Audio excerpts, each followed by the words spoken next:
세상의 사람들은 강한 사람을 부러워합니다. 능력 있는 사람, 영향력 있는 사람, 그리고 많은 일을 해낼 수 있는 능력의 사람을 보면 그 사람은 굉장히 강하다 이렇게 생각을 합니다. 그런데 오늘 본문 말씀처럼 성경이 오늘 우리에게 묻습니다. 정말 강한 사람은 어떤 사람인가? 이 삼손이요, 사자를 맨손으로 찢었어요. 이 나귀 턱뼈를 가지고 블레셋 3,000명을 때려 죽였습니다.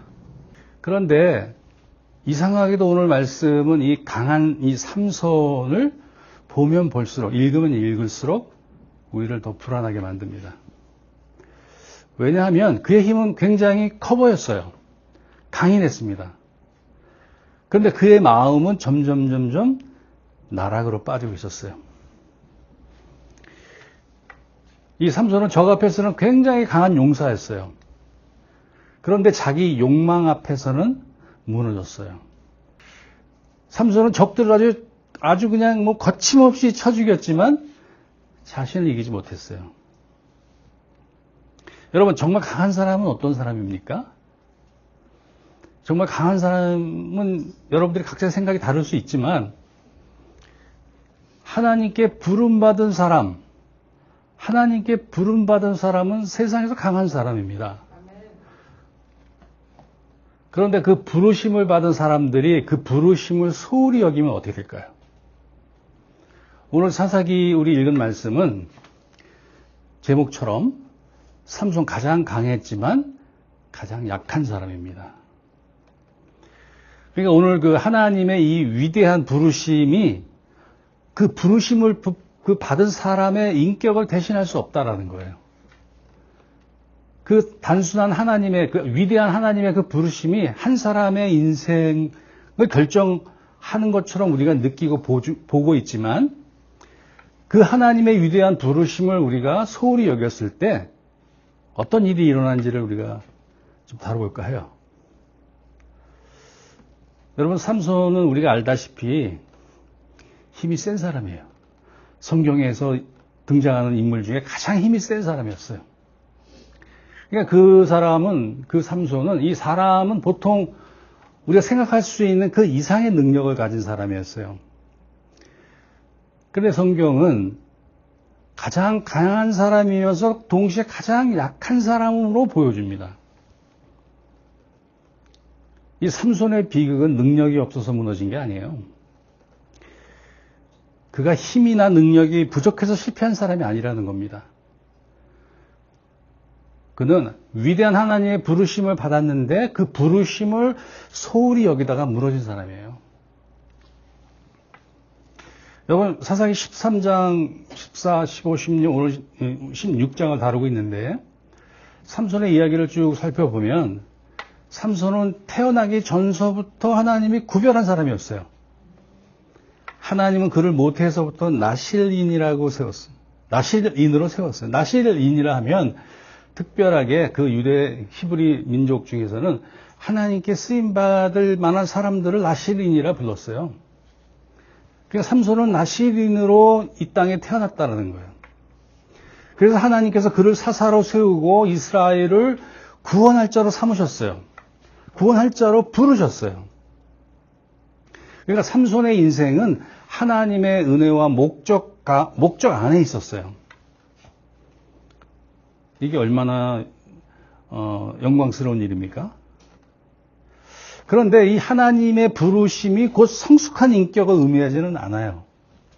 우리가 여기서 잘 우리가 분별해야 합니다. 단지 하나님의 그 위대한 부르심을 받았다고 해서 그 사람이 반드시 성숙한 인격을 갖고 있지는 않다는 거예요. 그래서 하나님의 부르심을 받았지만 하나님께 쓰임받을 수 있는, 그래서 하나님의 동행을 하는 삶을 보장하지는 않아요. 그 부르심은 귀한 은혜입니다. 근데 그 부르심을 붙드는 마음이 없으면 언제든지 무너질 수 있어요, 인간은. 내가 교회 다니고 예배 드리면, 나는 그냥 신앙인이야, 크리스찬이야. 그런데 그 말이 하나님과의 관계를 대신해 주지 않아요. 여러분들 또 포함해서 저를 포함해서도 하나님의 부르심을 받았다면 그 부르심을 영광스럽게 생각해야 하며 그 영광스러운 마음을 가지고 하나님과 지속적인 관계를 유지해 나가야 합니다. 근데 삼손은 오늘 읽은 말씀처럼 하나님께 부름을 받았지만 부르신 하나님을 깊이 경외하지 못했어요. 경외라는 단어가 무슨 뜻입니까? 두려워한다는 거예요. 하나님 두려워하지 않았다는 거예요. 그래서 하나님이 주신 그 힘을 막 사용했어요. 자기가 원하는 대로. 자기 마음대로 힘을 사용했지만 하나님과의 관계를 소중하게 여기지 않았어요. 그에게 분명한 사명이 있었어요. 이스라엘을 구원하려 하시는 하나님의 이 사사로 세우신 그 목적과 부르심이 있었잖아요. 그런데 그 사명을 감당할 거룩하고 겸손한 마음이 없었다라는 거예요. 삼손이 여자에 좀 약했어요. 힘이 뭐 장사해서 그랬는지 모르겠는데 본문에서 삼손은 드릴라를 사랑했다 이렇게 기록하고 있어요. 그러니까 드릴라라는 그 여인이 이 블레셋의 꼬임에 빠져가지고 삼손에게 대체 삼손의 힘이 어디서 나오는 거냐는 것을 그 비밀을 알아오라고 시킵니다. 여러 번 그 드릴라가 삼손에게 묻는데 삼손은 처음에는 장난처럼 대답하고 몇 번 더 그 말이 반복되니까 거짓말로 피하는 것처럼 보여집니다. 말씀에서 보면. 그러나 마음은 그 삼손의 마음은 이미 위험한 자리로 점점 가고 있었어요. 여러분 한 사람이 무너지는 거는 되게 한순간에 오지 않아요. 어떤 반복적인 타협? 영혼을 약하게 만듭니다. 그 작은 방심이 자기의 마음을 내어줘 버려요. 그래서 사람들은 하나님의 그 부르심을 우리가 소홀히 여기는 그 순간부터 천천히 그 위험 속으로 계속 들어가면서 죄에 빠지고 나락으로 떨어지게 되는 겁니다. 이것이 타협의 무서움이에요. 우리도 마찬가지입니다. 죄를 단번에 사랑해서 무너지는 게 아니에요. 우리가 가지고 있었던 그 죄의 문제를 가볍게 여기시면 안 돼요. 지난주에 말씀드렸죠? 죄의 삭은 뭐라고 그랬죠? 사망이잖아요, 사망. 죄의 삭은 영원한 사망이에요. 다시는 돌이킬 수 없는 영원한 사망. 사망의 지옥의 불못에 떨어진다는 그 자체는 돌이킬 수 없는 거예요. 그만큼 우리의 죄는 굉장히 엄중한 거예요. 우리의 생명을 바꾸는, 우리의 생명을 돌이킬 수 없는. 오늘 삼손이 그랬어요. 삼손이 하나님의 은혜를 거절한 게 아니에요. 받아들이고 알고 있었어요. 그런데 그 하나님의 은혜와 부르심을 그냥 익숙하고 당연하게 여기다가 나락으로 떨어진 거예요.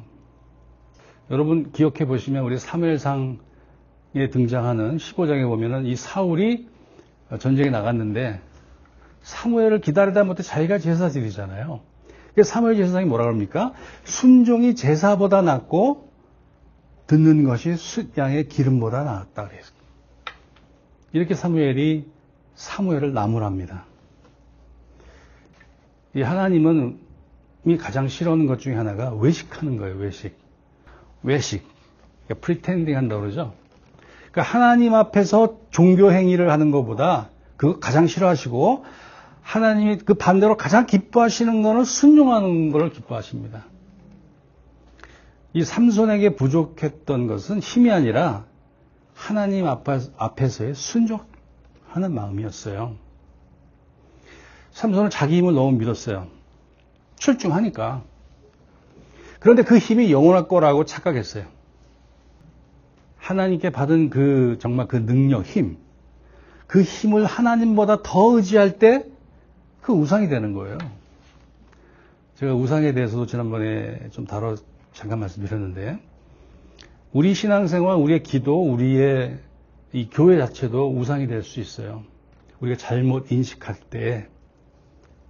그게 위험한 거예요. 그러니까 우리가 자기의 능력, 자기의 어떤 출중한 힘, 이것보다 그 하나님이 주셨는데도 불구하고 그것보다 하나님보다 그것을 더 의지할 때 나락에 떨어지는 겁니다. 본문 20절 보니까 우리 함께 한번 읽어볼까요? 시작.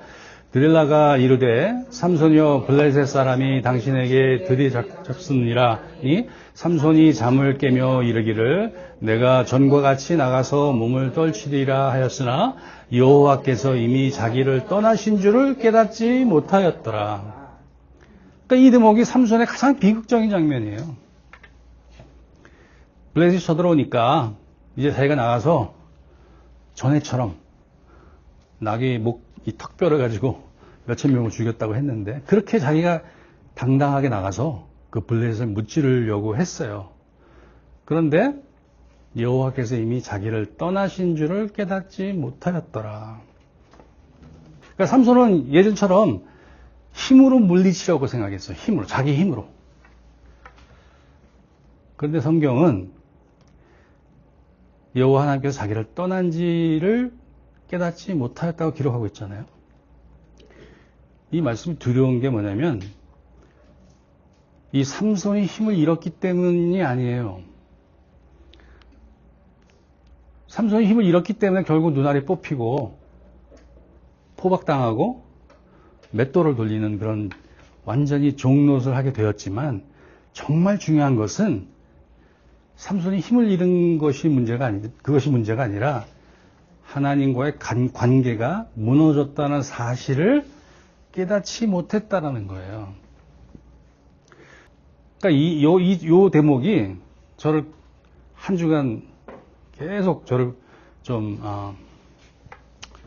붙잡고 있었는데 여러분 영적인 무감각한 것은 여러분 우리의 실패보다 더 깊은 실패일 수 있어요.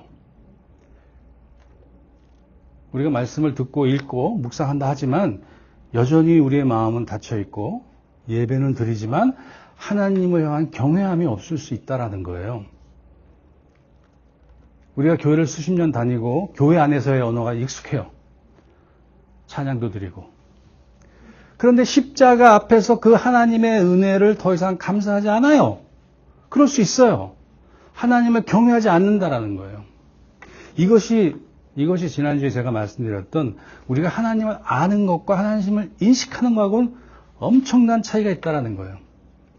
이 삼손의 삶을 돌아보면 삼손의 이 비극은 하나님을 잘못 인식한 것에서 기인합니다.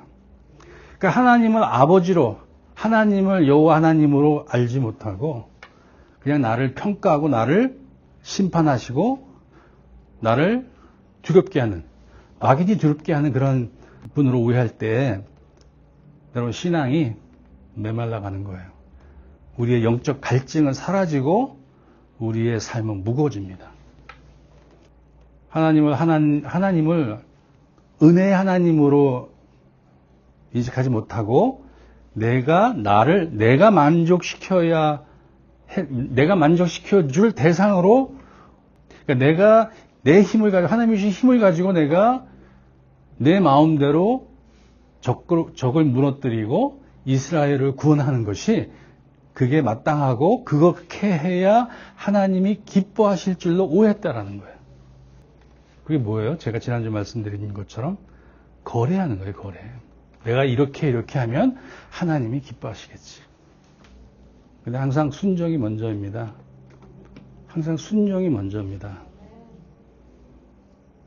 여러분들이 각자 하나님께 순종해야 한다라는 그 정말 엄청난 폭넓은 그 개념을 여러분들이 어떻게 인식하시는지는 여러분들의 몫이에요.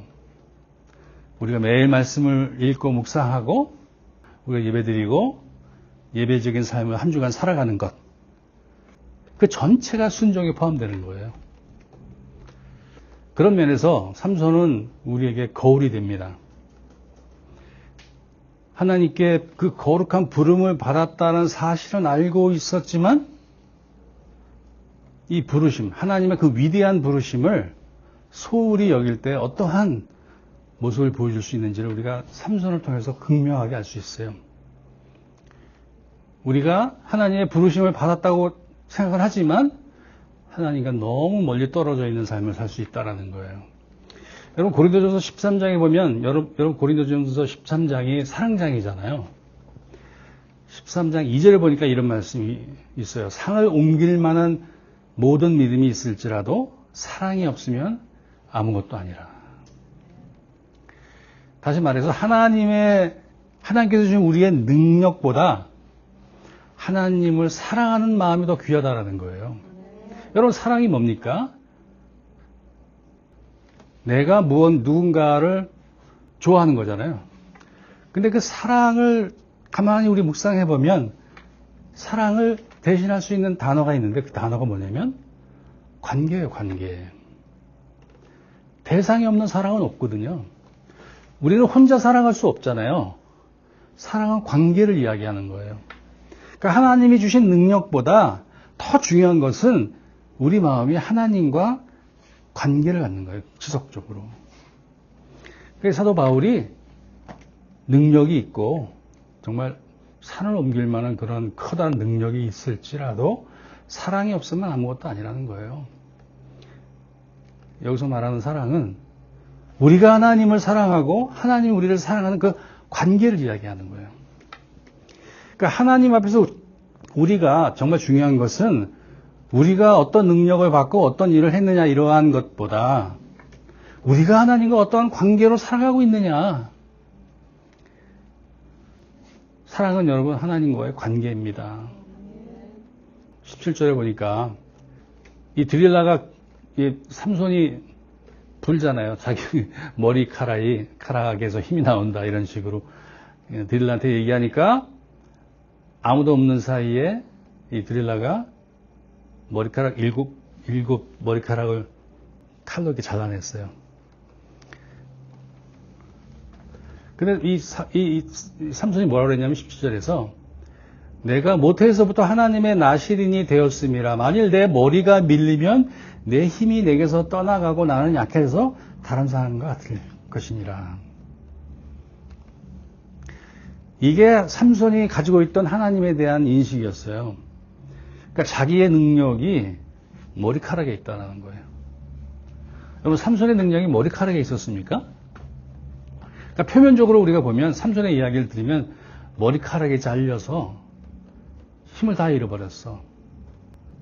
그러다가 다시 하나님께 돌아와서 그 커다란 그 두 기둥을 무너뜨려서 엄청나게 많은 그 블레셋 사람들을 죽였다. 이런 표면적인 이야기는 우리가 알잖아요.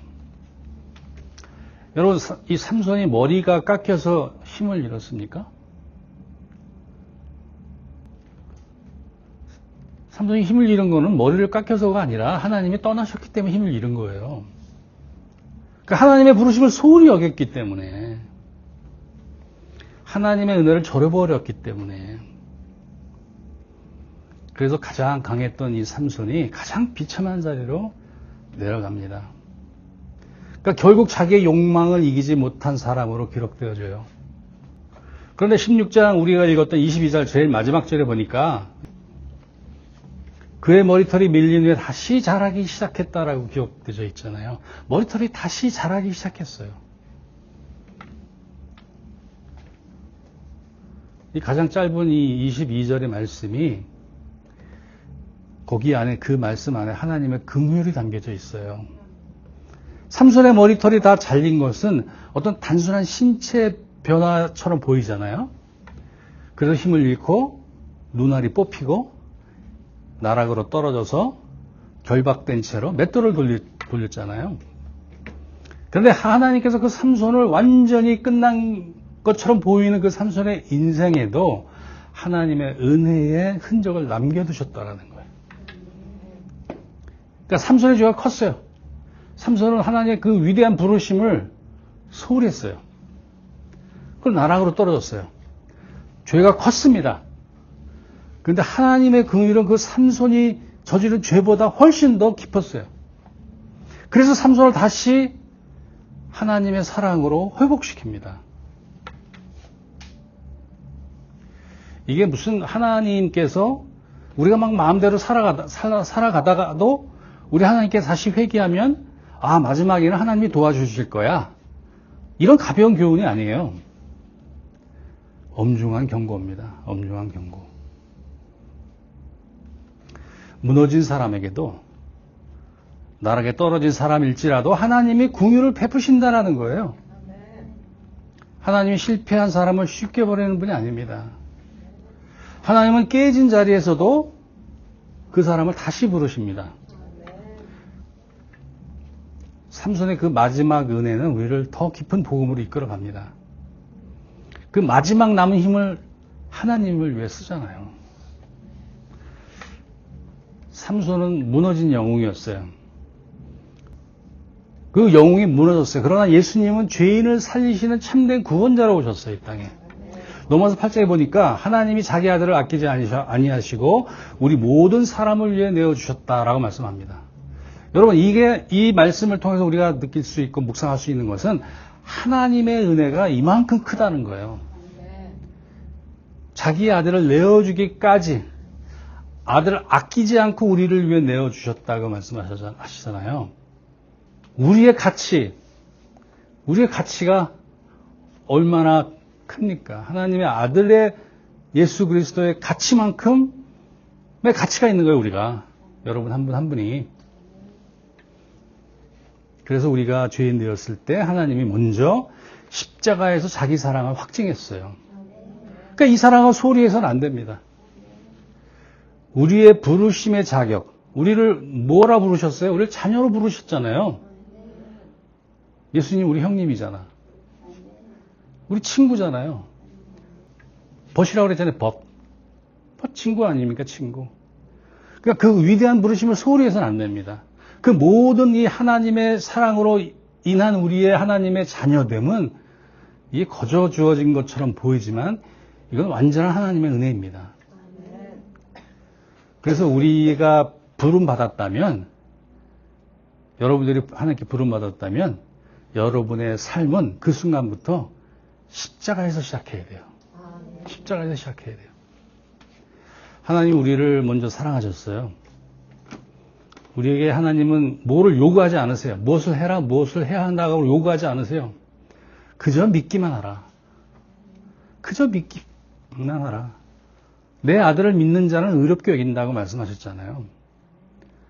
예수님은 피를 내시고 십자가에 돌아가셨는데 우리에게는 그냥 믿기만 하라고 요구하신 거예요, 하나님이.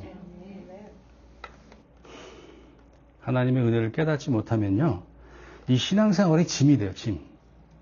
기쁨이 없어요. 이 하나님의 은혜를 알지 못하면 마치 하나님이 늘 나를 평가하시는 분으로 생각하는 거예요. 그건 뭐냐? 그냥 하나님은 그냥 아는 거예요. 인식하는 게 아니고. 여러분, 순종은 우리가 억지로 하나님께 무언가를 하는 게 아니라 그 하나님의 십자가의 사랑 앞에 우리가 그 사랑에 대한 반응인 거예요. 반응. 우리가 할 수 있는 순종이 뭐 얼마나 합니까? 우리에게 요구하시는 하나님의 순종이 이 말씀을 쭉 읽어보면 가장 중요한 게 뭐예요? 내 이웃을 내 몸과 같이 사랑하라잖아요. 근데 그 은혜를 주시기 위해서 하나님은 자기 아들을 십자가에서 죽이셨어요. 여러분의 이웃을 사랑하는 것이 짐입니까? 아니잖아요. 그 하나님의 은혜에 대한 그냥 자연스러운 반응이잖아요. 우리가 은혜를 받으면 우리 주변에 있는 사람들이 다 사랑스럽게 보입니다. 제가 아주 오래전에 어떤 집회에서 참 회개하다 기도하면서 참 눈물을 많이 흘리고 기도했는데 그 집회를 마치고 이제 나왔는데 그 세상이 색깔이 다르게 보이더라고요. 나무나 뭐 이렇게 그 모든 만물이 그 너무 아름답게 보이는 거예요. 그 빛이. 근데 보이는 사람마다 전부 이렇게 소중하고 사랑스럽게 보이더라고요. 그건 제 마음은 아니었어요. 하나님이 그렇게 우리에게 은혜를 내려주시면 우리는 본능적으로 영적으로 반응합니다. 그럼 그렇게 사람들이 사랑스럽게 보였는데 내가 그 사람들을 미워할 수 있을까요? 미워하지 않고 그들을 사랑으로 섬기는 것이 순종하는 거잖아요. 순종이 뭐 굉장히 우리가 좀 어렵게 생각하는 것 같긴 한데 여러분, 하나님이 우리가 하나님 말씀에 순종하면 우리를 축복하시는 거예요. 그러니까 순종이 없는 축복은 없는 거예요. 우리는 하나님의 축복을 너무나도 많이 기대하잖아요. 그런데 순종은 안 해요. 이 성경에서 순종의 결과는 축복이라는 걸 분명히 가리킵니다. 아브라함이 순종했을 때 어떻게 했어요? 아브라함이 순종하니까 그 과정은 비록 그랬지만 결국 그 말씀을 따라 순종했던 그 아브라함이 결국에 아버지가 되잖아요. 이스라엘 사람들은요, 지금도 아브라함을 꺾박 죽습니다. 자기들의 믿음의 조상이라고 얘기를 해요. 순종이 있어야 따라오는 결과가 축복입니다. 근데 우리 축복을 순종 없이 원해요. 그게 뭔 얘기입니까? 거룩함이 없다라는 거예요. 자, 그래서 오늘 이 3절의 이 말씀은 이 말씀이 우리를 정죄하려고 주신 말씀이 아니라 우리를 일깨우시는 거예요. 이 영적인 무감각함을 깨우고 우리를 다시 십자가 앞으로 부르기 위해서 주시는 말씀이에요. 하나님은 매일매일 매 순간마다 자신의 하나님이 주신 그 은혜를 깨닫고 돌아오는 사람이 되기를 기다리시는 거예요. 다시 한번 말씀드리지만 하나님의 부르심이 그 사람의 인격을 대신할 수 없어요. 잘 기억하시기 바랍니다. 우리가 붙들어야 할 것은 하나님의 부르심, 거기서 멈추면 안 되고요. 한 발짝 더 나가야 합니다. 하나님과의 사랑의 관계를 계속 이뤄 나가셔야 해요. 그래서 하나님께서 십자가에서 내어주신 피 흘리기까지 우리를 용서하시고 자녀 삼아주신 그 하나님의 은혜를 기억해야 합니다. 이게 하나님의 은혜입니다. 여러분, 오늘 이 설교 제목처럼 강한 사람이 누구예요? 진짜 강한 사람은